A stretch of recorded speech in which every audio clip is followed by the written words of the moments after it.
अस्सलामुअलैकुम नाजरीन जी, मैं हूं नाइला भट्टी और आप देख रहे हैं न्यू BBC न्यूज HD। आइए शामिल करते हैं आज की अहम खबर शामिल करते हैं न्यू BBC न्यूज़ के डिस्ट्रिक्ट रिपोर्टर मोहम्मद रियाज मरी की रिपोर्ट। एक और हादसा रानीपुर के करीब कोमन शाहरा पे सहवन जाते हुए ज़ायरीन की कोच उलट जाने से 7 अफराद जांबक, 30 से ज़ायद जख्मी। जांबक अफराद में ख़वातीन बच्चे शामिल। जख्मियों को नाशों को गंबट अस्पताल रानीपुर मुंतकिल किया। पाक आर्मी के नौजवानों की मदद के लिए पहुँच गए।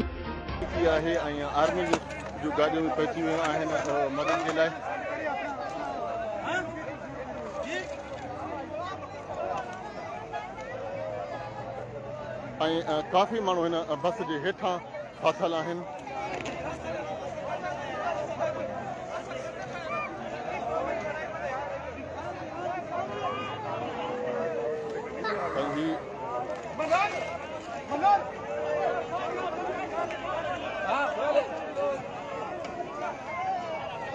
काफ़ी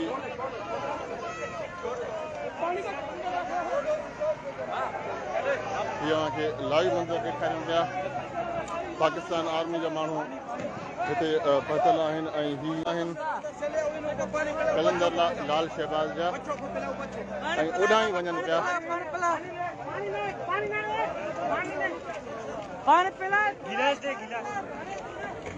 इनको नियरेस्ट हॉस्पिटल है रानीपुर, वहाँ पे थोड़ा वो सर बताओ, चूँकि हम कई ड्यूटी पे जा रहे हैं, मैंने बताया हेडक्वार्टर में भी हम तो जा रहे थे कहीं। हमने तो मदद की है। अब तक के लिए इतना ही। मज़ीद खबरों और अपडेट्स के लिए देखते रहें न्यू BBC न्यूज HD।